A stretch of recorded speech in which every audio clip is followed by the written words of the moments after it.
부활의 아침 예배하는 우리들에게 주님께서 은혜와 평강 내려주시기를 바랍니다. 오늘은 요한계시록 2장 8절에서 11절입니다. 내가 죽도록 충성하라, 내가 죽도록 충성하라 라는 제목으로 말씀 전하겠습니다. 지난 주일부터 이제 소아시아의 7교회에 보내는 주님의 편지를 우리가 살펴보고 있습니다. 지난주에는 서론적인 이야기, 그리고 에베소 첫 번째 교회를 우리가 함께 나누었죠. 요한계시록은 사도 요한이 밤모섬에 유배되었을 때 하나님이 보내주셨던 환상과 계시를 기록한 글이라고 했습니다. 그 주제는 크게 이것이라고 했어요. 세상은 결국 무너지고 교회는 최후 승리를 하게 될 것이다. 소아시아의 7교회는 오고 가는 시대의 모든 교회를 상징하는 교회들이고요.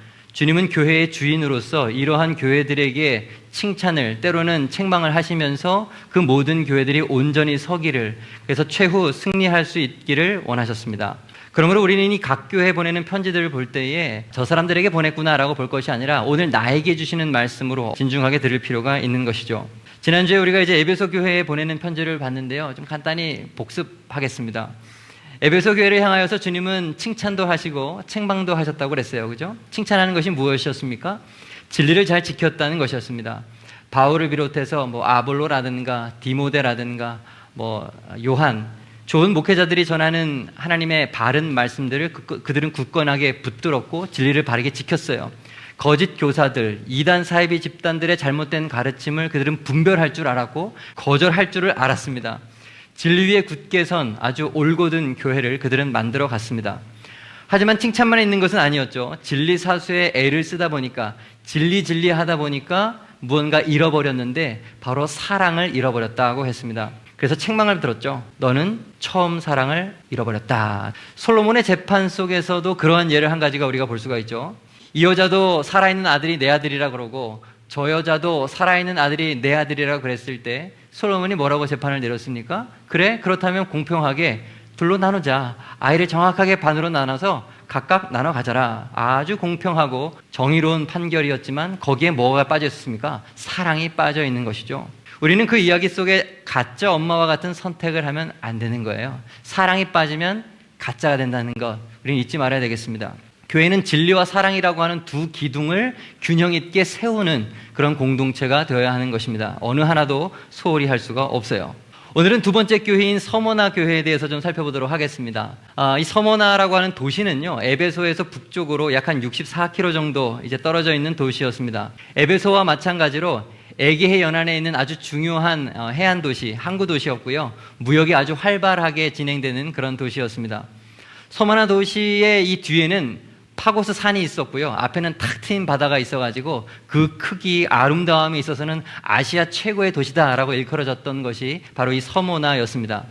거기에는요, 아주 큰 올림픽 경기장도 있었고 도서관도 있었고 또 극장이나 이런 것들도 있었습니다.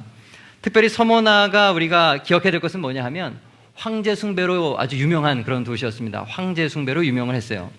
당신이 이제 로마가 전 세계를 지배하던 때가 아닙니까? 로마는 정책적으로 자신의 제국하에 있는 모든 나라들이, 모든 도시들이 로마 황제를 숭배하도록 그 황제 숭배 사상을 집어넣으려고 했습니다. 그래서 서로 경쟁을 붙였습니다. 황제 숭배를 잘하는 도시에는 수많은 경제적인 혜택을 주고 여러 가지 지원을 해줘서 잘 살 수 있는 도시를 만들어 주었고, 황제 숭배를 잘 하지 않는다 그러면 약간 소외를 하는 그런 정책을 폈습니다. 서모나는 어떠한 도시였느냐? 로마 정부에게 있어서 아주 충성스러운 도시였습니다. 그래서 로마는요, 이 서모나라고 하는 도시를 아주 이뻐했다고 해요. 아시아 최초로 이 티베리우스 황제의 신전이 그래서 거기에는 신축이 되었다고 합니다. 니들이 아주 황제 숭배를 잘하는구나. 황배를 이제 숭배할 수 있는 황제 신전을 거기다 그래서 줘준 거예요. 그러니까 얼마나 많은 혜택이 이 서모나 교회는 있었는지 여러분 짐작이 할 수가 있으실 것입니다. 이 말은 곧 무엇을 뜻하느냐 하면은 서모나에서 좀 살아남기 위해서는 황제 숭배를 잘해야 된다라는 것을 우리가 이제 알 수가 있죠. 그죠? 이런 도시에서 가장 문제가 되는 것은 누구일까요? 당연히 예수님을 믿는 교회였습니다. 다른 사람들은 좋죠. 황제 숭배하면서 가이사가 나의 주인이십니다. 한마디 말만 하면 수많은 혜택이 주어졌으니까 황제가 나의 주인이십니다라고 하는 그 말만 하면 자신의 배는 충분히 채울 수 있었거든요. 그런데 이것을 누구는 거절합니까? 그리스도를 주로 고백하는 성도들은 그것을 거절했단 말입니다. 그래서 그들은 어쩔 수 없이 지독한 핍박을 받아야 했어요. 주님께서는 그걸 알아주셨다는 것이죠. 그래서 오늘 9절 말씀에 이렇게 시작하죠. 내가 내 환난과 궁핍을 알거니와. 여러분, 서머나 사람들은 보통 다 장사를 했었는데요. 이것을 위해서는 지역 상인조합에 가입이 되어 있어야 했습니다. 길드라고 하죠. 여기에 가입되어 있어야 서로 이제 유통을 하고 장사를 하기가 아주 원활했습니다. 그런데 그러한 길드에 가입할 수 있는 조건은 딱 한 가지였습니다. 방금 전에도 말씀드렸던 것처럼 황제를 숭배하는 거예요. 가이사가 나의 주인입니다 라고 고백을 해야만 그러한 조합에 가입이 될 수가 있었습니다. 근데 기독교인들은 거기에 가입하지 않았잖아요. 어떻게 예수 외에 다른 주님이 있을 수가 있단 말입니까? 그래서 그들은 이러한 상인조합에 가입을 하지 않았습니다. 그러니까 엄청나게 로마의 압박이 가해졌습니다. 신앙 때문에 그들은 직장을 잃어야 했고요. 아주 극심한 세금을 바쳐야만 했습니다. 재산을 막 뺏기기도 했습니다. 그들이 예수를 믿는다는 것, 이것은 목숨을 거는 일이었어요. 서머나 교회 성도들은 목숨 걸고 예수님을 믿었던 것이죠. 가만히 생각을 해봅니다. 오늘 우리가 이러한 서머나 교회와 똑같은 상황이라고 한다면 과연 우리는 어떠한 태도를 가지고 있을까? 우리는 우리의 믿음을 과연 지킬 수가 있을까? 목숨은 고사하고, 만약 우리가 교회를 다닌다는 이유 때문에 정부로부터 여러 가지 이제 통제가 주어진다면, 너가 예수 믿으니까 공무원 취업 금지, 불가 이렇게 한다든가, 세금 50% 이렇게 정책적으로 우리들에게 탄압을 해온다면 이 땅의 성도가 과연 얼마나 남을 수 있을까요? 이 자리에 얼마나 많은 성도가 예배를 드릴 수가 있을까요? 서머나 교회 성도들은 그럼에도 불구하고 믿음을 지켰다는 거예요. 그런 면에서 서머나 교회 성도들은 아주 대단한 교회요, 대단한 성도였던 것이죠. 이러한 서머나 교회를 향해서 그래서 주님이 첫 번째로 말하는 것입니다. 내가 너의 환난과 궁핍을 안다. 지난주에 말씀을 드렸던 에베소 교회를 향하여서도 주님은 너의 행위와 수고와 인내를 안다라고 말씀해 주셨는데, 오늘 두 번째 서머나 교회를 향하여서도 주님은 너의 환난과 궁핍을 안다라고 말씀해 주시고 위로해 주고 계십니다. 주님의 이 한마디에 그들이 얼마나 그 마음의 위로를 얻었을까요? 낙심되고 참 절망스러운 그들에게 주님의 이 말씀이 얼마나 따뜻하게 다가왔을까요? 여러분, 우리가 사실 이 땅을 살면서 어려움 당하면 제일 먼저 무슨 생각을 하나요? 내가 이렇게 고통스러운데 하나님은 나의 이러한 고난을 알고나 계실까? 주님은 나의 아픔을 헤아리고는 계실까? 우리 이런 생각을 하지 않습니까? 근데 그러한 생각을 동일하게 서머나 교회도 했을 텐데 주님은 그렇게 얘기해 주시는 거예요. 그래, 내가 알고 있다. 너의 환난을 알고 있고 너의 궁핍함도 내가 다 알고 있다. 복음성가 중에서 사랑합니다 나의 예수님이라는 곡이 있어요. 가사가 참 단순하죠. 사랑합니다 나의 예수님, 사랑합니다 아주 많이요, 사랑합니다 나의 예수님, 사랑합니다 그것뿐이에요. 이렇게 고백할 때 주님이 대답을 하시죠. 사랑한다 아들아, 내가 너를 잘 아노라. 사랑한다 내 딸아, 내게 축복 더하노라.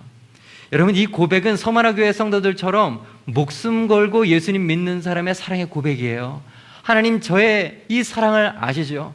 저의 상황은 참으로 궁핍하고 힘들고 어렵지만, 다 쓰러져서 다 포기하고 싶지만 그럼에도 제가 하나님을 향한 사랑을 포기하지 않겠습니다. 하나님 사랑합니다. 하나님 사랑합니다. 절규와 같은 고백을 할 때 주님께서 응답을 해주시는 것입니다. 그래, 사랑한다 아들아, 내가 너를 잘 안다. 너의 모든 상황을 내가 다 안다 라고 말씀해 주시는 것이에요. 혹시 여러분들 가운데 예수님 믿는 것 때문에 고통당하시는 분이 계신다면 오늘 주님의 음성을 들으시기를 바랍니다. 내가 내 환난과 궁핍을 아노라. 그리고 또 오늘 또 주님은 말씀하셨습니다. 실상은 내가 부요한 자니라. 네가 비록 이 땅에서 궁핍하고 어렵게 살고 있지만 실상은 내가 부요한 자다. 믿음 지키면서 너의 목숨이 경각에 달려있지만 너에게는 영원한 생명이 주어졌단다. 네 손에 지금 붙잡고 있는 것은 아무것도 없는 것 같지만 나는 너에게 영원한 하나님의 나라를 선물로 준다. 이렇게 위로하고 계시는 거예요. 사도 바울이 이와 비슷한 고백을 한 적이 있었죠. 우리 믿음으로 같이 읽어보겠습니다. 시작. 우리는 속이는 자 같으나 참되고 무명한 자 같으나 유명한 자요, 죽은 자 같으나 보라 우리가 살아있고 징계를 받는 자 같으나 죽임을 당하지 아니하고 근심하는 자 같으나 항상 기뻐하고 가난한 자 같으나 많은 사람을 부유하게 하고 아무것도 없는 자 같으나 모든 것을 가진 자로다. 아멘. 사랑하는 여러분, 이 말씀을 믿으시기를 바랍니다. 우리는요, 그 어떤 세상의 사람들보다도 부유한 사람들입니다. 이 부유함은 어떻게 말로 설명할 수가 없어요. 경험한 사람만이 아는 이러한 부유함이에요. 성경을 볼 때 참 보화 같은 말씀을 딱 발견하면 그 기쁨을 아시나요? 예? 그 말씀이 얼마나 꿀송이처럼 달고 이 말씀 하나로 모든 이 땅을 살아갈 수 있는 힘이 올 수가 있는 거예요. 기도할 때 내 속에 저 깊은 곳에서 올라오는 확신과 어떤 감격, 이런 것을 한번 경험해 보셨습니까? 이런 것을 경험해 봐야 합니다. 분주한 일상생활에서도 하늘에서 내려오는 평안이 있어요. 그 평안을 맛본 사람은요, 모든 폭풍 같은 것들이 다 잔잔해지는 것이죠. 아주 고요한 중에 오직 주님과 나밖에 없는 것이고, 넉넉하게 이 땅의 모든 어려움들을 이길 수 있는 그런 사람이 되는 것입니다. 여러분, 그러한 것을 경험할 때 세상의 모든 것을 다 가진 사람이 돼요. 세상 사람은 모르죠. 그러나 나는 알아요. 나는 세상의 모든 것을 가졌어요. 왜냐하면 그리스도가 내 안에 계시기 때문입니다. 황홀하다라고 하는 표현이 바로 그런 표현, 그때 쓰는 표현일 것 같습니다. 여러분, 그리스도인은요, 아무것도 없는 자 같지만 모든 것을 가진 사람입니다. 이 사실을 확실하게 믿는 저와 여러분들 될 수 있기를 간절히 바랍니다. 오늘날 예수 믿는 사람들의 숫자가 점점 적어지고 있습니다. 특별히 젊은 사람들이 교회를 떠나고 있습니다. 왜 그럴까요? 바로 이러한 진리를 모르기 때문에 그렇습니다. 이 진리를 반대로 알기 때문에 그런 것입니다. 교회 모든 것을 가졌다고 하는데 사실 알고 보니까 아무것도 없는데, 교회 아무것도 아니잖아, 그러면서 교회를 자꾸 떠나는 거예요. 교회의 이 믿음의 아름다움과 믿음의 이 부유함과 주님 안에서 누리는 이 풍족함이 무엇인지를, 영적인 그 깊이를 모르니까 도망가는 거예요. 출애굽한 이스라엘 백성 등 가나안 땅으로 가면서도 그들은 애굽의 삶을 자꾸 회상하면서 불평하고 불평했습니다. 출애굽기 16장, 이스라엘 자손이 그들에게 이르되 우리가 애굽 땅에서 고기 가마 곁에 앉아 있던 때와 떡을 배불리 먹던 때 여호와의 손에 죽었더라면 좋았을 것을 너희가 이 광야로 우리를 인도하여 내어 이 온 회중이 줄여죽게 하는도다. 여러분, 이스라엘 백성들이 왜 이런 얘기를 합니까? 가나안 땅에 대한 이미지가 없기 때문에 그래요. 하나님께서 약속하신 그 땅에 대한 그림을 그리지 못하니까, 그곳의 황홀한 것을 모르니까 옛날에 자기가 종생활하면서 그냥 고기 이렇게 굽다가 그 몇 절은 고기 먹은 거 그때가 좋았다고, 아주 이렇게 어리석은 어처구니 없는 말을 하고 있는 것입니다. 신앙의 부유함을 모르니까 세상에 썩어질 것이 귀하게 보이는 거죠. 사랑하는 여러분, 깊고 부유한 믿음의 세계로 들어가시기를 바랍니다. 깊고 부유한 믿음의 세계로 들어가세요. 찬송가 가사 302장에 보면 얕은 물가에서 작은 파도 보고 망설이는 신앙인이 있다고 이야기를 합니다. 찰썩거리는 파도 보고 깊은 데 들어가지 못하고 얕은 곳에서 여기가 믿음이구나, 어우 무서워, 이게 끝이야, 난 못 들어가. 여러분, 예수라고 하는 믿음의 큰 넓은 바다에 배를 띄우고 닷줄을 끌어서 깊은 데로, 그 한가운데로 들어가야죠. 그게 믿음 생활 아닙니까? 그래서 그곳의 너비와 길이와 높이와 깊이가 어떠한지를 깨달아야 되는 거 아닙니까? 하나님의 충만함은 바로 거기에 있는데, 하나님의 충만함은 조금도 느껴보지 못한 채로 믿음은 이런 거야, 함부로 규정하고 함부로 하나님을 폄하하면서 믿음을 버리고 세상으로 가는 사람이 얼마나 많은지 몰라요. 여러분, 주님께서 우리에게 주시는 부요함은 본질적인 부요함이고 영적이고도 영원한 부요함인 것입니다. 이 부요함을 누릴 수 있기를 바랍니다. 속지 마세요. 마귀의 유혹에 속지 마세요. 세상의 그 어떤 달콤한 것으로 여러분 유혹해도 그것이 절대로 우리에게 부요함을 주는 것이 아니에요. 예수님만이 우리에게 영혼의 참된 만족함을 줄 수가 있는 것입니다. 계속해서 오늘 10절 말씀을 보겠습니다. 10절 상반절, 너는 장차 받을 고난을 두려워하지 말라. 고난당하는 서머나 교회를 향해서 주님께서 위로하시는 거죠. 내가 니들이 장차 고난받을 거 내가 다 알고 있다. 그런데 두려워하지 말라. 여러분, 성경은요, 많은 경우에 두려워하지 말라라고 하면서 함께 이야기하는 이야기가 있어요. 내가 너와 함께 한다라고 하는 이야기예요. 예레미야 42장 11절, 여호와의 말씀이니라 너는 겁내지 말라. 내가 너희와 함께 있어 너희를 구원하며 그의 손에서 너희를 건지리니 두려워하지 말라. 여호수아 1장 9절, 내가 내게 명령한 것이 아니냐, 강하고 담대하라. 두려워하지 말며 놀라지 말라. 내가 어디로 가든지 내 하나님 여호와가 너와 함께 하느니라. 유명한 이사야 41장 우리 같이 보시죠. 시작. 두려워하지 말라. 내가 너와 함께함이라. 놀라지 말라. 나는 네 하나님이 됨이라. 내가 너를 굳세게 하리라. 참으로 너를 도와주리라. 참으로 나의 의로운 오른손으로 너를 붙들리라. 아멘. 여러분, 하나님께서 우리들에게 두려워하지 말라라고 말씀해 주실 수 있는 근거는 그 말씀하시는 하나님께서 우리와 함께 하실 것이기 때문에 그러는 거예요. 내가 지금 너에게 말한다. 두려워하지 마라. 왜냐하면 내가 너랑 같이 있을 거니까. 내가 너의 모든 길을 인도할 테니 아무 염려하지 마라. 내가 도와주겠다. 인도하겠다. 근데 참 신기한 것은 뭐냐 하면 우리는 평상시에 하나님께서 나와 함께 하신다는 사실을 잘 모른다는 사실이에요. 정말 힘들고 괴로울 때, 인생의 바닥을 경험할 때 그제서야 그것을 깨달아요. 왜 그럴까요? 주님은 언제나 우리와 함께 하시거든요. 그 사실은 변함이 없는데 문제는 평상시에 우리가 주님을 찾지 않기 때문에 그래요. 주님 없어도 살 수 있기 때문에 주님을 찾지 않아서 주님께서 함께 하시지 않는다고 느끼는 것뿐이죠. 그런데 어려움과 공고가 닥치면 그제서야 주님을 찾으니 힘들고 어려울 때만 주님이 나와 함께 하신다고 그렇게 생각을 하시는 거죠. 그제서야 깨닫는 겁니다.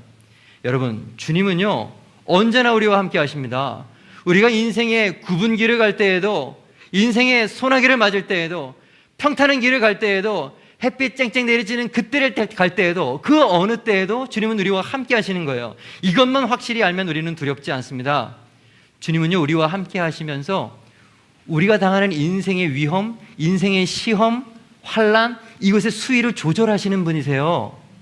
오늘 10절 말씀을 다시 한번 좀 보면 중간에 볼지어다 마귀가 장차 너희 가운데서 몇 사람을 옥에 던져 시험을 받게 하리니 너희가 10일 동안 환난을 받으리라 기록하고 있죠. 여러분, 옥에 던져질 사람은 모든 사람이 아니라 몇 사람이에요. 그리고 환난의 기간은 영원이 아니라 열흘입니다. 열흘, 10일이라는 기간이에요. 여러분, 아무리 사탄의 이런 박해가 극심한다 하더라도 하나님께서 정해놓으신 그것을 벗어나지 못해요. 사탄도 하나님 안에서 역사하는 거지. 하나님은 그분의 뜻이 있기 때문에 우리들에게 때로는 환난을 허락하십니다. 하지만 그 시험이 우리를 절망하지 않도록 시험의 수위를 늘 조절하세요. 우리가 감당할 수 있게 하시는 것입니다. 우리가 잘 아는 고린도전서 말씀, 사람이 감당할 시험 밖에 너희가 당한 것이 없나니 오직 하나님은 미쁘사 너희가 감당하지 못할 시험 당함 허락하지 아니하시고 시험 당할 즈음에 또한 피할 길을 내사 너희로 능히 감당하게 하시느니라. 아멘. 여러분, 하나님은 내가 가진 믿음의 분량만큼, 내가 감당할 수 있을 만큼 우리들에게 시험을 주시는 분이세요. 그러므로 여러분, 시험을 담대히 이겨내시기를 축복합니다. 여러분 앞에 놓인 그 시험, 여러분의 믿음의 분량으로 넉넉하게 이길 수 있는 시험인 것입니다. 그러므로 여러분, 엄살 부리지 말고 감당하세요. 그리고요, 하나님은요 시험 주실 때 그 시험을 넉넉히 이길 수 있도록 새로운 능력까지도 주시는 분이십니다. 방금도 말씀을 읽었잖아요. 피할 길도 내세요. 그 목적이 뭐예요? 욥기 23장 10절. 그러나 내가 가는 길을 그가 아시나니 그가 나를 단련하신 후에는 내가 순금같이 되어 나오리라. 하나님은 그러한 시험과 어려움을 통하여 우리를 연단시키시는 거예요. 순금과 같이 아주 정결한 하나님의 진짜 신부가 되도록 만들어주시는 것입니다. 불순물은 다 불에 녹아서 다 사라지고 진짜가 되게 만들기 위하여 우리들에게 그러한 불시험을 허락하시는 것이죠. 성원학교회를 생각해 봅니다. 그 혹독한 핍박, 환난, 궁핍, 그런 것들을 통과하면서 점차 연단되지 않았겠습니까? 순결한 공동체가 되지 않았겠어요? 세상과 타협하는 성도들도 있었겠죠. 불순물도 있었겠죠. 가짜들도 있었겠죠. 그러나 그들의 시험 나오면 다 도망가지 않았겠습니까? 진짜만 남았을 것입니다. 진짜만 남았을 것이고 서머나교회는 그렇게 전결한 교회로 끝까지 유지될 수 있었을 거예요. 여러분, 하나님은 우리가 감당할 수 있는 시험만 허락하시고 그 시험을 통하여서 우리를 정결하게 만드시는 분이십니다. 이것이 하나님이 고난을 주시는 이유예요. 시험의 강도가 세다.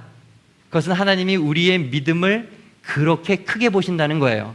그러므로 오히려 감사하면서 믿음으로 그 시험을 이겨내시기를 바랍니다.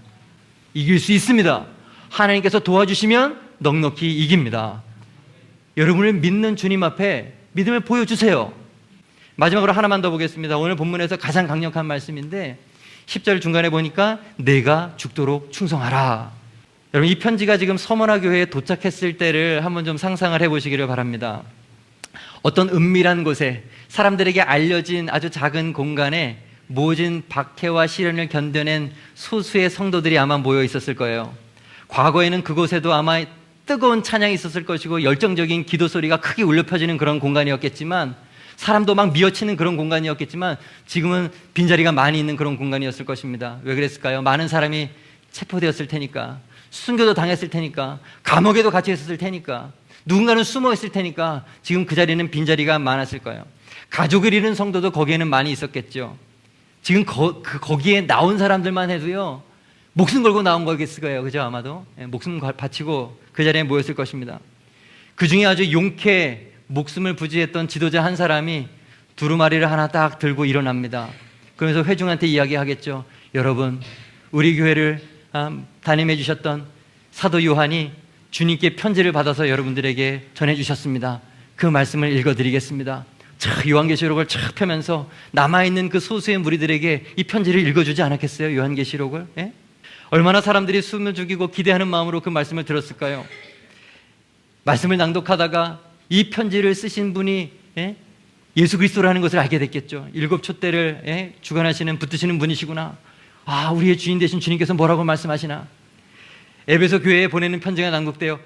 야, 우리 남쪽에 있는 그 교회 아니야? 아, 그 교회에 이런 말씀을 하셨구나. 혹시 우리 교회에도 이야기하실까?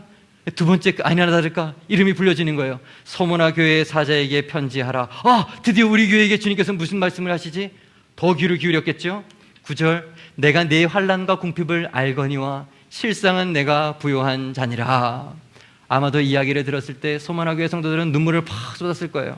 그래, 그렇지. 주님께서 우리의 아픔을 아신데 얼마나 감격스러웠을까요? 그래서 또 기대를 했겠죠. 야, 이제 하나님이 또 그럼 다음으로 우리에게 뭐라고 얘기해 주실까? 로마가 당장이라도 무너진다고 말씀해 주시겠지? 어떻게 하면 이러한 우리들의 고통에서 해방될 수 있을지 해결책도 제시해 주시겠지? 여러 가지 기대했을 것입니다. 그런데 그 다음 말이 아주 충격적입니다. 내가 죽도록 충성하라 라고 말씀을 하시는 거예요. 내가 지금 잘못 들었나? 다시 읽어주세요. 내가 죽도록 충성하라. 우리의 상황을 모르시나요? 내가 지금 어떠한 고난에 있는데 지금 이런 얘기를 하시는 거죠? 제가 지금 죽음을 무릅쓰고 오늘 이 자리에 나왔단 말이에요. 난 지금 먹을 것도 없는데요. 이 나라가 나를 어떻게 압박하는데요. 내가 믿음을 지키는데 어떻게 주님 이런 얘기를 하십니까? 쓰러지기 일보지기 직전인데 주님 너무하신 거 아닙니까? 주님이 좀 비정해 보이지 않으십니까? 그런데 여러분, 이 말씀은 주님께서 그러한 의도로 하신 이야기가 아닌 거예요. 이 말씀은 주님께서 서머나 교회를 믿기 때문에 이런 말씀을 하시는 것입니다.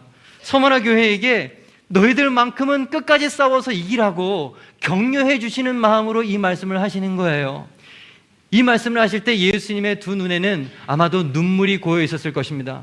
네가 힘든 건 내가 잘 알고 있다. 소아시아 7교회의 그 어떤 교회들보다도 네가 참으로 고통이 많다는 건 내가 다 잘 알고 있다.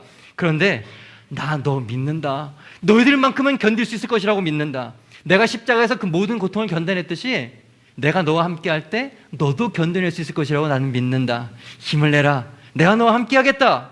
용기를 내라. 여러분, 주님은요, 서머나 교회를 믿고 계셨던 것입니다. 이 말씀을 오늘 우리에게 주신다는 말씀으로 받으세요. 여러분, 주님은 우리를 믿고 계세요. 우리가 이 세상에서 믿음으로 승리할 것을 기대하고 계시는 것입니다. 너마저 무너지면 안 된다. 저 사람도 무너지고 저 사람도 무너지고 다 나를 떠나고 가지만 너만큼은 믿음을 버리지 말고 나를 굳게 믿어라. 나는 네가 진짜라는 것을 보고 싶구나. 오늘 본문은 우리들에게 말씀하고 있는 것이죠. 이후에 서머나 교회는 어떻게 되었을까요? 오늘 본문에는 서머나 교회를 향한 편지에는 주님의 책망의 말씀이 없어요.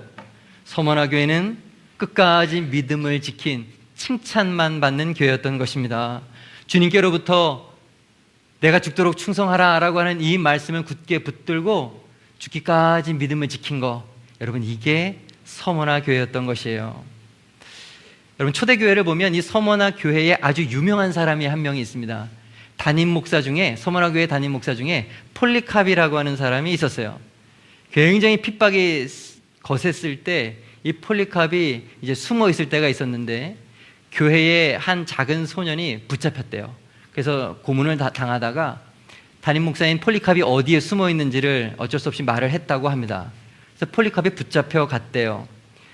붙잡힌 폴리카비 부탁을 했답니다. 그 사람들에게. 나에게 2시간만 좀 시간을 주십시오 라고 하면서 그들 앞에서 뜨겁게 하나님께 기도를 했다고 합니다.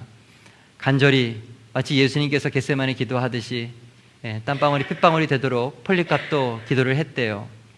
기도를 마치고 일어나서 폴리캅이 자신을 붙잡는 관리들에게 이렇게 말을 했답니다. 여러분, 예수 그리스도는 우리의 구주이십니다. 여러분도 구주를 믿어야 합니다. 예수님을 믿지 않으면 여러분은 불못 가운데 빠지게 될 것입니다. 자신의 죽음이 경각에 달린 상황에서 그 영혼들을 구원하기 위하여 복음을 전하고 있었던 것이에요. 포승줄로 폴리캅을 빙칭 감으려고 하자 폴리캅이 이야기합니다. 내가 2발로 잡혀갈 테니 나를 묶지 마십시오 하고 재판장으로 폴리캅은 스스로 걸어갔다고 그래요. 그리고 마지막으로 총독이 넓은 아량을 이 폴리캅에게 베풀었답니다. 내가 너에게 기회를 주겠다. 딱 한 번만 내 입에서 가이사는 주님이시다 라고 고백만 한 번만 한다면 내가 너를 다시 석방해 주겠다. 그때 폴리캅이 아주 유명한 말 한마디를 남깁니다. 지난 86년간 그리스도는 한 번도 나를 저버리지 않으셨는데 내가 어찌 일순간의 고난을 피하기 위하여 나의 주님을 배반할 수가 있겠는가. 여러분, 이렇게 폴리캅은 불구덩이에 던져졌어요. 불구덩이에 던져지기 전에 폴리캅은 얼굴에 웃음을 가득 띄었다고 합니다. 그리고 재판장에서 자신을 쳐다보고 있는 많은 사람들에게 되물었대요. 당신들은 1시간짜리 불구덩이로 나를 위협하지만 당신들은 영원한 불에 들어가게 될 텐데 그것을 어찌합니까? 끝까지 믿음을 지키면서 서머나 교회의 감독이었던 이 폴리캅은 순교를 당했습니다. 오늘 10절 말씀, 내가 죽도록 충성하라. 그리하면 내가 생명의 면류관을 내게 주리라. 이 폴리캅에게 하나님께서는 영원한 생명의 면류관을 주셨을 줄로 믿습니다. 여러분, 면류관이 무엇입니까? 원래 면류관은 운동 경기, 그러니까 올림픽 경기에서 최고 우승자에게 씌워주는 관이지 않습니까? 지금 서머나 교회에는 올림픽 큰 경기장이 있었다고 그랬잖아요. 매년 열리는 그 올림픽 경기에서 사람들은 그 면류관을 봤을 거예요. 그 면류관의 가치는 돈으로 따질 수가 없는 거 아닙니까? 운동선수의 수많은 그 노력과 피가 거기에는 담겨져 있지 않습니까? 그 영광이 그 면류관에는 담겨져 있는 것이죠. 당연히 명예와 재물이 따라오는 것은 당연한 것이죠. 여러분, 이 땅에서 우리가 끝까지 믿음의 경주를 완수했을 때, 그리고 주님 앞에 섰을 때 승리한 우리에게도 주님은 이러한 생명의 면류관을 주실 줄로 믿습니다. 야고보서 1장 12절, 시험을 참는 자는 복이 있나니 이는 시련을 견디어낸 자가 주께서 자기를 사랑하는 자들에게 약속하신 생명의 면류관을 얻을 것이기 때문이라. 아멘. 사랑하는 여러분, 하나님께서 약속하셨던 이 예비된 면류관을 기대하시기를 바랍니다. 그 어떠한 놀라운 상이 그날에 주어질지를 기대하세요. 모든 것을 세상의 눈으로 바라보면 우리 그리스도인만큼 불쌍한 사람은 없어요. 그런데 믿음의 눈으로 보면 우리만큼 부유한 사람은 이 세상에 없는 것입니다. 오늘 주님 우리에게 말씀하십니다. 내가 죽도록 충성하라. 우리를 믿고 계시는 거예요. 너만큼은 믿음을 지켜주리라. 믿는다. 이 음성, 이 말씀 마음에 새기고 평생 동안 승리하는 저와 여러분들이 될 수 있기를 간절히 소망합니다. 오늘 말씀 정리하겠습니다. 내가 죽도록 충성하라. 첫째, 그리스도인은 아무것도 없는 자 같지만 사실은 모든 것을 가진 사람입니다. 두 번째, 하나님은 우리가 감당할 수 있는 그 시험을 허락하시는 것이고 시험을 주시는 목적은 그것을 통하여 정결케하기 위함입니다. 세 번째, 그것을 통해 또 우리에게 기대하는 바가 있어요. 믿음을 끝까지 지키는 것이죠. 우리를 믿기 때문에 죽도록 충성하라 말씀하시는 것입니다. 이것은 비정한 말이 아니에요. 과한 요청이 아니에요.